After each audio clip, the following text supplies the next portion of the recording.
Greetings, y'all. Happy Thursday. So I came here because I wanted to give a brief synopsis of why I feel the Menendez brothers should be freed and that they will be. I have strong confidence that they are going to walk. For many different reasons, looking back at that, I remember when it first happened. I was young at that time, but I didn't forget about that. I remember it. I remember watching it on TV. I remember hearing them talk about their sexual abuse. I remember watching them on a stand. I remember, just things that they were saying, the details they were giving, their body language. I knew they were telling the truth back then. Like I said before in another video, people, sometimes they know their own kind. Liars know liars. Players know players. Schemers know schemers. You know what I'm saying? Good people know good people. So people know their own kind. So there are different languages that people speak that other people that's alike can understand.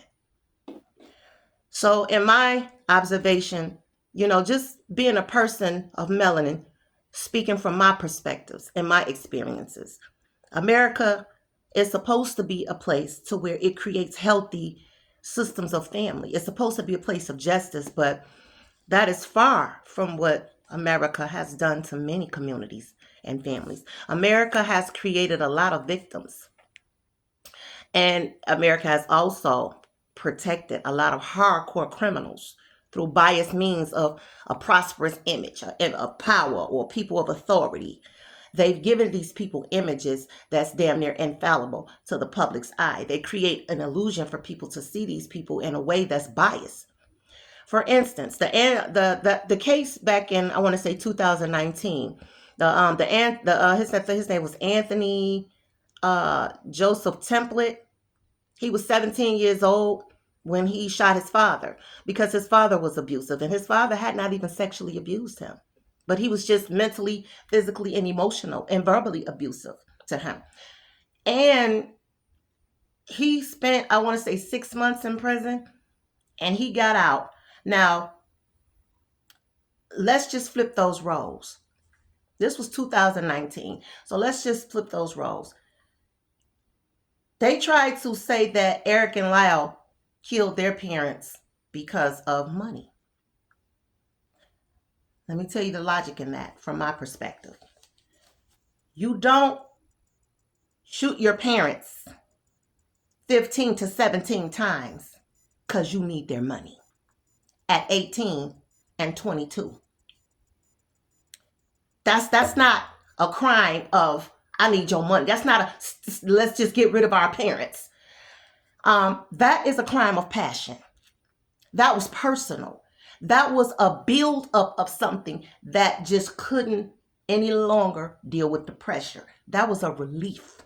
Them boys admitted that they went in that room and they just start firing. Like, oh, that was vendetta. That was revenge. That was enough is enough. Let's get that clear. Secondly, they tried to say the boys premeditated it. When you premeditate doing something like that, you already have an alibi and plan. You don't sit and wait for the police to come.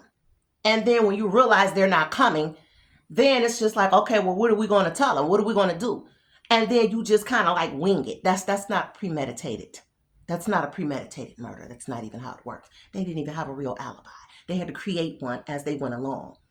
That was not premeditated. Third of all, you have children who were raised by a very hard man who came from a whole nother culture, came from a whole nother demographic. Okay? Clearly, the boys talked about how their father always had these Roman quotes for them, these Roman ideas for them, that this is how you make your boys tough. So he had a worldview of what men are supposed to be based off of his own upbringing, based off of his own worldviews, based off of his own interactions with family and society. You bring that here, and then you have children with an American woman, and then you instill that in them. You had your 2-year-old son hanging from a bar, telling him, trying to see how long he can hold on. He's 2 years old. 2. You had your other child jump off of a cabinet and told him you were going to catch him. And when he jumped off the cabinet, you let him fall on the kitchen floor. Mr. Jose Menendez did that to Lyle Menendez when he was just a mere toddler. He did the same thing to Eric Menendez, holding on to the bars when he was just a toddler. They have pictures of this stuff, man. So you taught your child at a young age not to trust anybody, including you.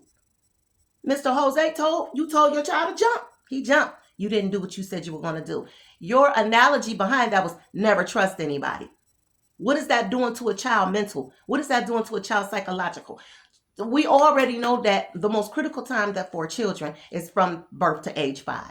That is when they're getting their entire stimuli of how to view things, their perspectives, their attitudes, their belief systems are being developed, all of that. So it doesn't even stop there. It continues.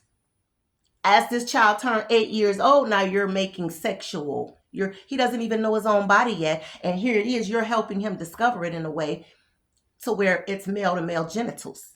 I'm not going to say certain things for the sake of, but all of these things has summed up with my synopsis and observation of why they should be freed over 30 years later. The political system told these boys men cannot be raped. That was very biased. Very, very biased to even say. And it was very, I want to say, crucial. It was crucial because it was a worldview that nobody denied, nobody objected. There was no objection, Your Honor, nothing. I looked at that then like, men they don't have the equipment. Okay, I'm not going to get off into that. The political system taught me then that this is not a place to where victims should seek refuge, because it is the very reason why refugees exist. Many people do not trust into the justice system, and they shouldn't. They have many reasons not to. You have the Central Park boys, the 5 Central Park boys, that they were accused of killing a woman that they didn't even do the crime, but they spent half of their lives in prison because the prosecution found them guilty for biased reasons. No different from the Menendez case. They were found guilty for biased reasons. One of the reasons I feel is Pamela Bosniak, whatever.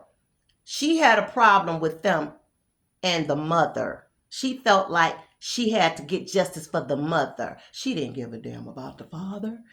She said it on the documentary that they did the world a favor. The lady is a hypocrite. She has a problem. Then she went on to threaten everybody on TikTok or social media and say she has guns everywhere. Ma'am, is that the same reason why you prosecuted the Menendez brothers in the first place? And now you're on social media and in front of the public threatening people with guns? Something is cuckoo for Cocoa Puffs with that lady, okay? I feel that America has proved itself to be a power plant for those that it creates the standard. It creates a standard of beauty, wealth, power, and success. And the way to where the media is allowed to plug into the minds and the hearts of people and motivate them to chase after unrealistic illusions. Jose Menendez was a very wealthy man, and he still was after more. But his wealth gave him a sense of power that I feel was completely over the top. And not only did he exercise that power and that tyrannical behavior to other people, he did it to his own children. He did it to his own family. And then you have people like Kitty Menendez. I won't say anything negative about either one of these people, but what I am going to bring out is the reality of it. You have women, not only just her, but women across the board who fall victim to men who do things to their children, and they tend to turn a blind eye to it. You have the Ted Bundy case. That man was married, but look at what he was doing. His wife was seeing those things, but she was turning a blind eye to it. So in the same case, a lot of times women are not interested in children but they have them because they want to please the man. And when that man started molesting her children, she felt like her sons came in between their marriage. Clearly, there was some issues going on there mentally as well on both sides. So now your children, 2 children born into a family, because it's wealthy, nobody wants to pay attention to the mental illnesses that the parents and the psychological issues that the parents had. Those issues were already there. Now, these children were born into that. So those same psychological and mental issues were bullied upon these children. And 30 years ago, they were prohibited because of a biased stigma to create a scenario of what if to people that have been sexually abused. These people who never had to live in those situations, those people who never had to live through those situations, those people who's never been victims of sexual abuse. A lot of these children remain quiet because they don't want to deal with the backlash. These boys had to speak up, and as a result, America made fun of them. The fear they have of people cherry picking who's a victim of sexual abuse and who's not. Why do America get to do that? That's my question. I feel like that's a question that we all should have. Based on whether the abuser has a social status or not. Depends on how people respond to sexual abuse of a victim. And that is the history of America. These boys did what they did because they were in mental prison, they were in psychological prison, they were in physical prison. And unfortunately, they had to go from those 3 prisons out here in the world to actual physical prison. The good thing about it is both of them were relieved that they didn't have to live in that prison. Now you're talking about wealthy children. Take the wealth away. What would America have used against them if there was no wealth involved? Go back to the Anthony Template case. There was no wealth involved. Nobody could say his motive was money. So you know what? They pleaded with his abuse.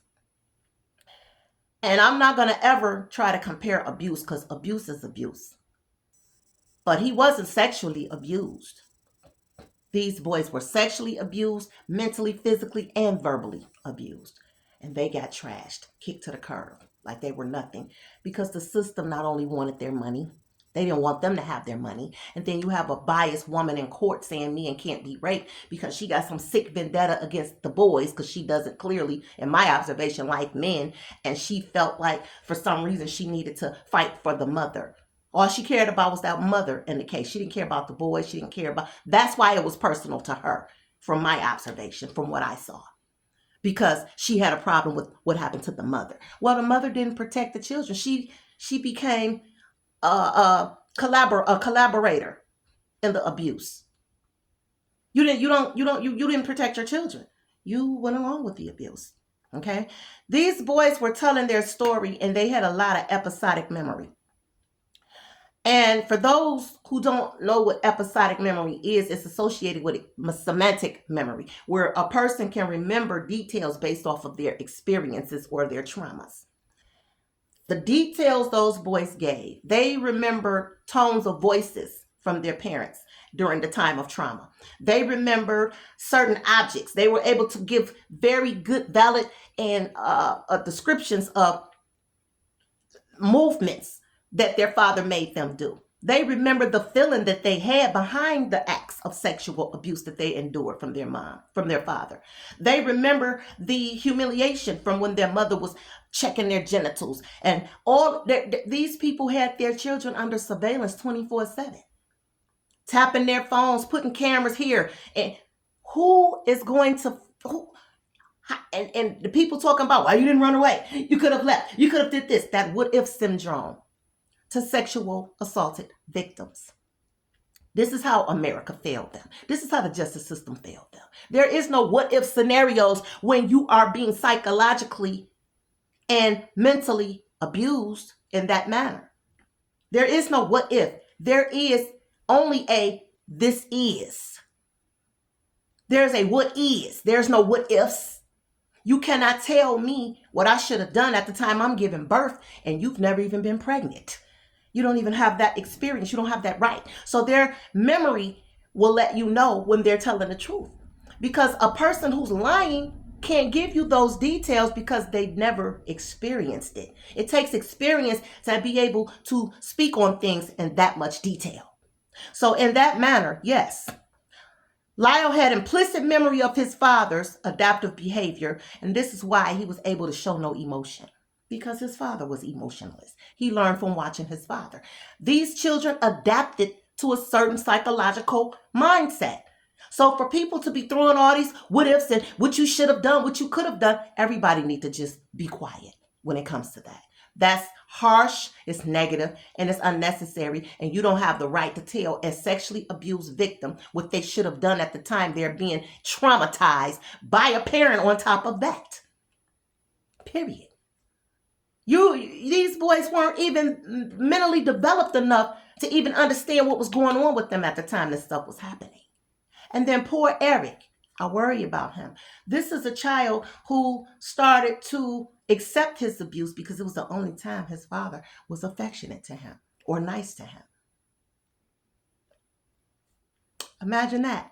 So now when you collect all of this data and you realize how their memory was encoded with all this trauma and triggering, there's no other way to see this besides, okay, this was a tragedy waiting to happen.